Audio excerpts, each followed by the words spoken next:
Bine te-am găsit la citirea pentru luna iunie, o citire pentru cei care au soarele, luna sau ascendentul în zodia Taur. Mă bucur că ești aici. Mulțumesc dacă ești deja abonat sau abonată, iar dacă nu, te invit cu drag să rămâi aproape.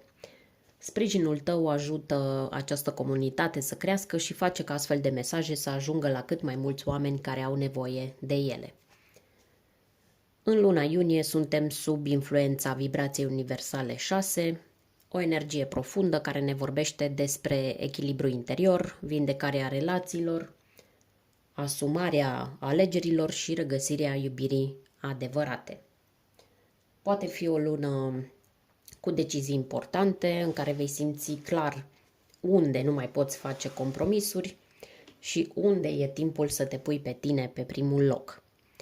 Dacă simți că rezonezi cu stilul meu de lucru, te invit să comentezi, să dai un like, pentru că este o formă simplă, dar semnificativă de a susține acest canal. Haideți să începem. Vom așeza cărțile de tarot în următoarele poziții.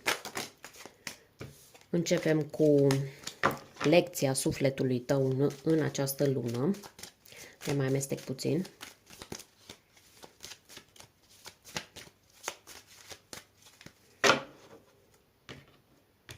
Așa. Prima poziție, lecția sufletului tău în această lună. 4 de monede. Ce trebuie să lași în urmă? 8 de bâte. Unde se cere vindecare? În interiorul tău sau în relațiile tale. Avem valetul de spade. Cine sau ce poate aduce armonie în viața ta? Avem 9 de spade. Viața sentimentală, vedem ce se clarifică în acest aspect al vieții tale, 2 de bâte. Viața profesională, situația financiară, vedem dacă ai parte de stabilitate sau există vreun risc acolo. O surpriză emoțională care vine spre tine, avem aici 4 de spade. Și ultima carte, un mesaj spiritual final, ce să păstrezi în inimă după toată această poveste. După ce voi interpreta cărțile de tarot, voi interpreta și 2 mesaje oracol pe care le scoatem acum. Aceste mesaje sunt transmisii din partea Universului, primite prin ghizii tăi spirituali. Răspunsuri simple, dar puternice, care pot aduce confirmare și alinare.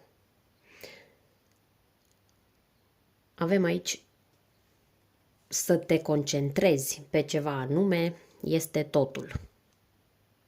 Dacă te gândești la acel lucru, dacă vorbești despre acel lucru, îl inviți să intre în viața ta. Haideți să-l lăsăm deoparte până la final, când vom vedea mult mai clar ce vrea să ne spună această carte. Și mai cerem din partea Universului un mesaj din oracolul înțelepciunii. Pentru Taur, luna iunie.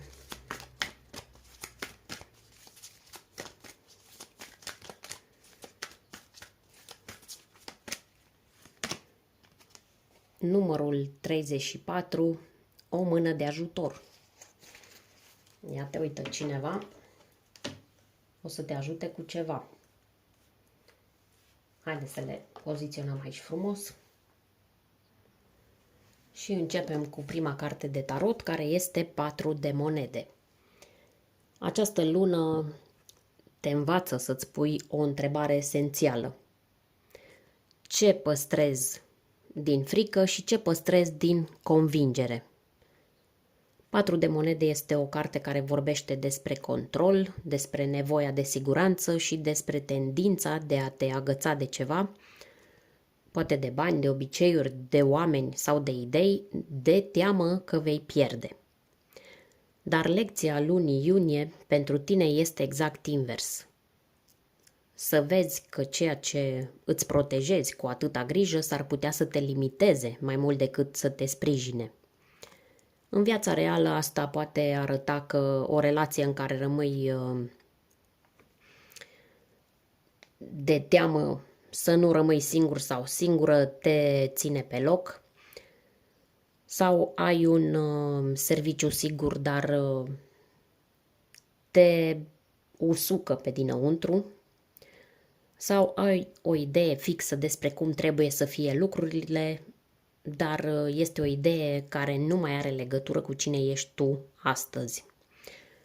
Monedele vorbesc despre valoare și uneori această carte apare atunci când ai uitat să te întrebi dacă ceea ce aperi mai are valoare pentru tine.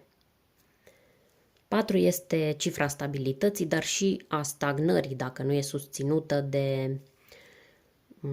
de curgere ușoară, lină. Energia Taurului e și ea legată de stabilitate, ceea ce face această carte cu atât mai importantă. Tu știi să protejezi ce e valoros, dar luna asta înveți să faci diferența între protecție și autosabotaj. Pe scurt, la prima poziție, lecția lunii iunie este să înveți să slăbești puțin strânsoarea. S-ar putea ca ceea ce credeai că pierzi să fie de fapt exact ceea ce te ține pe loc. Și pentru că acest 4 de monede te cheamă să slăbești controlul, e firesc ca următorul pas să fie renunțarea la graba care te face să reacționezi, nu să alegi. Următoarea poziție ne arată exact ce e timpul să lași în urmă. Aici avem 8 de bâte. Ai fost poate că într-o perioadă în care ai simțit că totul trebuie să se întâmple acum, să se întâmple rapid și fără pauze. 8 de bâte e o carte a mișcării intense. Vorbește despre mesaje, reacții, decizii pe moment, gânduri care se rostogolesc fără oprire. Dar în poziția ce trebuie să lași în urmă, ea îți transmite un lucru clar și anume că e timpul să încetezi să forțezi lucrurile. Poate ai tot așteptat un răspuns și pentru că nu a venit, ai tras concluzii. Poate ai reacționat impulsiv într-o conversație, fiind convins sau convinsă că știi ce urmează. Sau poate pur și simplu ai alergat prea mult după oameni, după planuri sau confirmări. Și acum simți că te-ai pierdut pe drum. Fiind o carte de foc, 8 de bâte vine cu energie. Dar uneori exact această energie te epuizează, mai ales dacă nu e canalizată corect. În luna iunie, sufletul tău îți spune să nu mai alergi după tot ce pare urgent. Adevăratul ritm este cel în care mai și respiri. Această carte mai poate sugera și un stil de comunicare sau relații care au fost intense, dar superficiale. E timpul să lași în urmă interacțiunile care vin și pleacă repede, fără esență, fără profunzime. Pe scurt, luna aceasta este despre a încetini. Nu pentru că n-ai putea tu să ții ritmul, ci pentru că unele lucruri au nevoie de timp să prindă rădăcini. Iar tu nu mai vrei doar viteză, vrei sens. Bun, după ce renunți la graba care te împingea să reacționezi în loc să simți, următoarea întrebare firească este: de unde pornea de fapt această agitație? Ce parte din tine are nevoie să fie înțeleasă și liniștită? În câteva cuvinte, unde se cere vindecare? Avem aici valetul de spade. Această carte vine ca un semnal clar că mintea ta a fost în alertă prea mult timp. Ai fost atentă la ce se spune, la ce nu se spune, la ce urmează, la ce a fost. Ai analizat, ai întrebat, ai presupus. Ai vrut să înțelegi totul imediat. Valetul de spade reprezintă o minte ageră, dar și neliniștită. În această poziție unde se cere vindecare, ea îți arată că ai nevoie să-ți calmezi dialogul interior, Acea voce care te întreabă constant oare ce înseamnă asta? Dacă se întâmplă din nou, oare de ce a spus asta? Și așa mai departe. Valetul de spade poate fi și simbolul hipervigilenței, adică acelui mecanism de apărare care te face să fii mereu cu ochii în patru. Dar în esență totul pornește dintr-o rană veche de neîncredere, ori în ceilalți, ori în propria ta intuiție. Ca să-ți dau niște exemple din viața de zi cu zi, să vezi dacă te regăsești. Un exemplu ar fi că îți vine greu să crezi ce spune cineva fără să verifici de 3 ori, sau simți că trebuie să te justifici sau să explici totul, sau ai tendința să cercetezi fiecare detaliu dintr-o teamă ascunsă că ceva scapă și vei fi rănit sau rănită din nou. Spadele vorbesc despre adevăr, dar aici e vorba despre un adevăr care trebuie simțit, nu doar dedus logic. Vindecarea vine în momentul în care alegi să nu mai trăiești ca și cum totul este o interogare. Nu trebuie să știi totul acum și nu trebuie să te aperi tot timpul. Sufletul tău are nevoie de liniște. Nu zic să tacă mintea, ci să nu o mai lași să conducă totul. Când gândurile se calmează, începi cu adevărat să auzi ce simți. Următoarea întrebare este de unde poate veni alinarea? Ce sau cine te poate readuce în armonie cu tine însuți sau cu tine însăți? Aici avem 9 de spade. La prima vedere, această carte pare o alegere neașteptată pentru armonie. E o carte a grijilor, a insomniei, a fricilor care nu te lasă să dormi. Dar tocmai aici e lecția. Armonia nu vine din evitarea durerii, ci din recunoașterea ei. Această carte îți arată că ceea ce te va elibera cu adevărat nu este altcineva sau altceva, ci curajul de a te confrunta cu ceea ce îți apasă sufletul în tăcere, cu frica de a pierde, cu vinovăția, gândurile care încep noaptea și nu mai tac și mai ales gândul că nu ești destul, că nu ești destul de bun, de bună,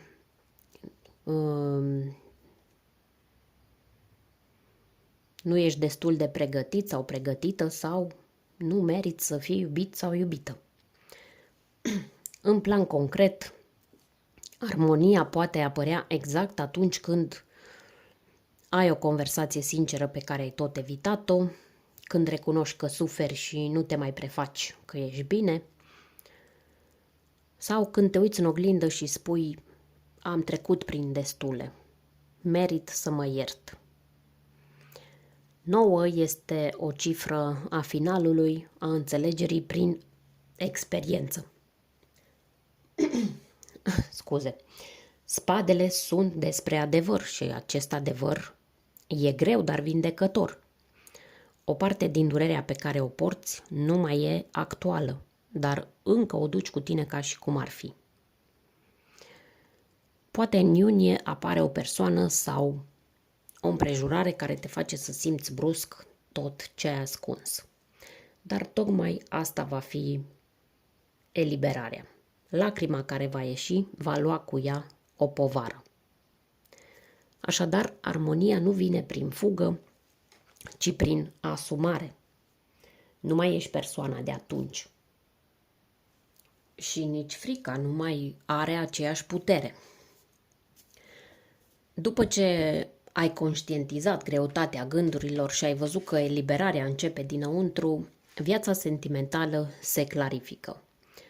Nu prin răspunsuri de la ceilalți, ci prin ceea ce tu alegi să vezi diferit. Avem aici 2 de bâte. O carte care îți spune că ai ajuns într-un punct de decizie. Poate nu una concretă pe care o iei acum, dar una interioară, tăcută, profundă.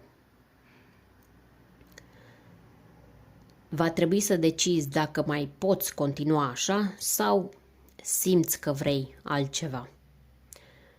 2 de bâte arată o persoană care privește în zare cu o mână pe bastonul trecutului, pregătită să aleagă un nou drum. Exact aici ești și tu. Nu mai e vorba despre îl iubesc sau nu, o iubesc sau nu. Nu, acum este vorba despre mă mai regăsesc în această conexiune? Ce fel de partener sau parteneră vreau să fiu de acum încolo? Cartea aceasta poate indica o relație la distanță, emoțională sau fizică, o poveste în care unul dintre voi ezită sau o perioadă în care e clar că a trecut faza de început și trebuie să vezi dacă are viitor real. Dacă ești într-o relație, clarificarea vine în forma unei viziuni comune sau a unei rupturi tăcute. Nu e despre dramă, ci despre mergem în aceeași direcție sau nu. Dacă ești singur sau singură, această lună te face să te întrebi sincer dacă ești în căutarea iubirii din frica de a nu fi singur sau singură sau pentru că știi că ești gata să oferi și să primești cu maturitate. Uneori 2 de bâte vine ca o prevestire. Vine cineva care te va pune în fața unei alegeri. Nu e o alegere grea, ci una în care ți se va oglindi exact unde ești. Poate fi un om nou sau poate fi cineva din trecut care revine, dar tu simți că nu mai ești același sau aceeași. Așadar, în iunie nu se mai discută despre ce simți, ci despre ce alegi să faci cu ceea ce simți. Nu o să te mai mulțumești cu expresia merge și așa. Nu, vrei mai mult și știi deja în ce direcție înclină inima ta. După ce în plan sentimental ți se clarifică faptul că nu mai poți rămâne între 2 lumi, apare o întrebare similară și în zona profesională. Și anume, ce faci atunci când sigur nu mai înseamnă și suficient? Aici avem 8 de cupe. Această carte îți spune clar că stabilitatea nu mai este suficientă dacă nu mai are suflet. În plan profesional, 8 de cupe îți arată că ai atins un plafon emoțional. Poate faci ceva ce știi bine, ceva care merge, dar în interiorul tău simți golul care se tot adâncește. Poate ai investit mult într-un loc de muncă sau într-un proiect, dar simți că nu mai este loc de creștere. Poate ai acceptat un compromis din motive financiare, dar acum simți că prețul emoțional devine prea mare. Poate muncești, câștigi, dar nu te mai bucuri de nimic. 8 de cupe este despre plecarea conștientă de la ceva ce nu mai hrănește sufletul, chiar dacă nu e rău, chiar dacă pare păcat să lași. Este cartea curajului liniștit. Nu fug, dar știu că nu mai e pentru mine. Cupele sunt despre emoții, iar 8 e cifra căutării mai înalte. Această carte sugerează că ai în tine dorința de a face ceva mai aliniat cu cine ești tu cu adevărat, chiar dacă nu știi încă încotro exact. Îți dau și câteva exemple. Unul ar fi că lucrezi într-un loc stabil, dar simți că te consumi și nu mai crezi în ceea ce faci. Sau ești într-un parteneriat profesional unde banii sunt buni, dar relația e rece, e complicată, poate chiar toxică. Sau te ții de o idee veche, de un proiect început, doar pentru că te gândești că deja ai investit prea mult și ar fi chiar culmea să renunți acum. Această lună te invită să te întrebi dacă e să fii sincer sau sinceră cu tine, ai mai rămâne în locul respectiv? Pe scurt, nu este o lună de risc, ci de sinceritate profundă. S-ar putea ca decizia la care te gândești să nu o iei acum, dar gândul că așa nu mai merge s-a instalat și de acolo pornește adevărata schimbare. Continuăm cu următoarea poziție și anume surpriza emoțională care vine spre tine, doar că nu totdeauna vine din exteriorul tău, ci din ceea ce simți atunci când în sfârșit îți dai voie să te oprești. Această lună îți aduce un cadou rar în vremuri agitate. O pauză reală, o liniște care nu doare, o retragere care vindecă. 4 de spade nu este o carte spectaculoasă, dar în această poziție devine surprinzător de prețioasă. Poate că ai fost într-o stare de alertă emoțională, ai fost în tensiune constantă, cu mintea mereu ocupată. Poate ai trecut prin dezamăgiri recente sau doar ai simțit că nu mai ai spațiu să te aduni. Surpriza e că în iunie apare un moment de respirație profundă, o pauză sufletească pe care nu o anticipai. O zi în care nu te mai doare nimic, nici măcar gândurile, sau o conversație calmă care pune capăt unei neliniști, sau poate fi doar acel sentiment rar de știi ceva, sunt bine. Sunt bine eu cu mine aici și acum. Simbolic, 4 de spade mai indică o vindecare care se face în tăcere. Poate un vis, o revelație interioară, un moment de solitudine în care ceva face click și îți dai seama că nu mai vrei să porți luptele vechi. Uneori această carte e legată și de un mesaj subtil de la cineva din trecut. Nu neapărat o persoană care revine, ci poate o amintire, un mesaj neînțeles la timpul lui care acum capătă sens. Poate un nume, un vers, un loc te emoționează inexplicabil și în acel moment înțelegi ce trebuia să înțelegi mai de mult, fără să ceri răspunsuri. Surpriza emoțională este așadar absența haosului în această lună. Vindecarea se instalează în liniște. Și tocmai liniștea aceea îți arată cât de departe ai ajuns. Foarte bine până aici. După ce ai tăcut, ai lăsat în urmă, ai înțeles ce te doare și unde ești gata să mergi mai departe, vine acum mesajul esențial. Ce merită păstrat în inimă după tot ce ai simțit? Avem aici cavalerul de monede care vine cu o promisiune tăcută. Și anume, ceea ce construiești cu răbdare va dura. Această carte nu este despre mari revelații sau gesturi dramatice. Este despre consistență, seriozitate și despre angajament față de procesul tău interior. Poate că ceilalți par să se miște mai repede. Poate că vezi în jurul tău numai rezultate spectaculoase. Dar cavalerul acesta de monede îți spune că tu nu ești în întârziere. Tu ești în aliniere. Acest cavaler este cel care merge încet, dar nu se oprește.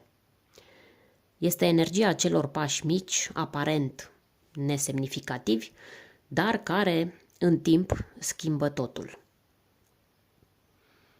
Aici poate fi vorba despre o decizie mică, luată cu claritate, poate fi o rutină nouă pe care o respecti sau poate fi un angajament față de tine, poate chiar pentru prima dată, un angajament față de tine care nu se negociază. În această poziție, cavalerul de monede îți transmite că nu contează cât de departe ai ajuns, contează că nu ai mai renunțat la tine.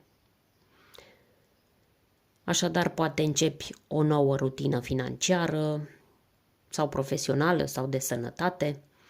Poate reiei o idee abandonată, dar acum o abordezi altfel, cu calm, cu direcție și fără așteptări bruște. Sau poate pur și simplu decizi că nu te mai pierzi pe tine pentru alții. Îți rămâi fidel sau fidelă ție. Acest cavaler este adesea asociat cu energia taurului însuși, adică loial, harnic și ancorat. Iar mesajul acestei cărți este clar. Nu e nimic în neregulă cu ritmul tău. Ceea ce construiești cu suflet va rămâne în picioare pentru că ai pus în el adevăr. Așadar, păstrează-ți calmul, păstrează-ți drumul și nu uita că tot ce clădești acum are puterea de a-ți susține viitorul, nu doar o zi, ci o viață întreagă. Acum, după ce am parcurs mesajele din tarot, e timpul să vedem ce confirmări sau completări îți oferă Universul prin cele două mesaje oracol. Primul este din Secretul. Dacă te gândești la ceva, dacă vorbești despre acel lucru, îl inviți în viața ta. Acest mesaj vine ca o reamintire puternică. Despre ce? Despre faptul că energia urmează atenția. Iar cuvintele tale, chiar și cele rostite în glumă, în nervi sau din frică, sunt invitații deschise pentru univers. Luna iunie te provoacă să devii conștientă de ceea ce hrănești mental și emoțional, chiar și fără să-ți dai seama. Exemple. Te concentrezi pe lipsă? Asta se adâncește. Vorbești mereu despre ce nu funcționează? Ai să vezi că mai multe piedici apar. Sau alegi să te concentrezi pe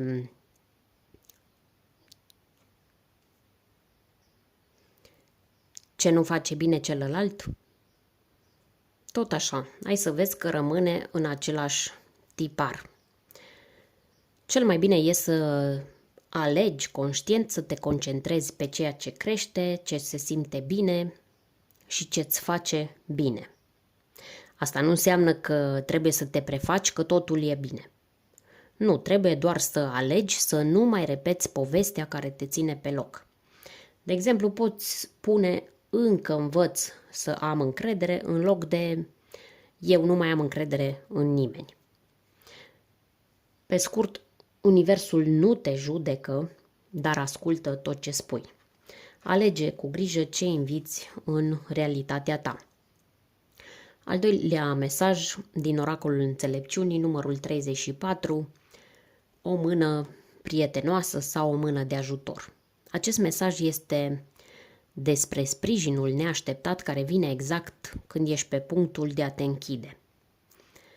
Poate ai fost obișnuită să faci totul singur sau singură, să nu ceri, să nu te bazezi pe nimeni. Dar această lună aduce o energie nouă. Cineva îți întinde mâna. Acea mână poate lua mai multe forme. Poate fi un prieten vechi care te caută exact când aveai nevoie. Poate fi un mesaj de susținere care te emoționează. Poate fi o persoană care îți oferă o soluție sau o deschidere sau poate chiar mai poate fi vorba despre un gest de iubire de sine, făcut de tine, pentru tine, după foarte mult timp. Numărul 34 este format din 3, expresie și comunicare, și 4, stabilitate, reconstrucție. Împreună dau 7, cifra căutării spirituale și a adevărului interior. Așadar, sprijinul vine atunci când ești sincer sau sinceră cu tine și nu mai porți măștile acelea care le spun celorlalți, sunt bine, n-am nevoie de nimeni, lăsați-mă în pace. Mesajul e clar, nu trebuie să lupți singur sau singură. Universul nu te lasă să te prăbușești atunci când îți recunoști nevoile. Iar vulnerabilitatea ta este tocmai ceea ce deschide ușa către vindecare. În concluzie, dragă Taur, această lună nu e despre viteză, ci despre adevăr. Nu despre rezultate rapide, ci despre decizii profunde care schimbă totul. Și dacă alegi să te desprinzi de ceea ce nu te mai hrănește, Universul îți trimite exact ceea ce ai nevoie. O direcție clară, o liniște reală și o mână caldă care te însoțește, chiar dacă nu ai cerut-o. Dacă această citire te-a ajutat sau ți-a adus claritate, salvează-o și revină la ea pe parcursul lunii. Unele mesaje capătă alt sens exact când ai mai multă nevoie. Pe curând!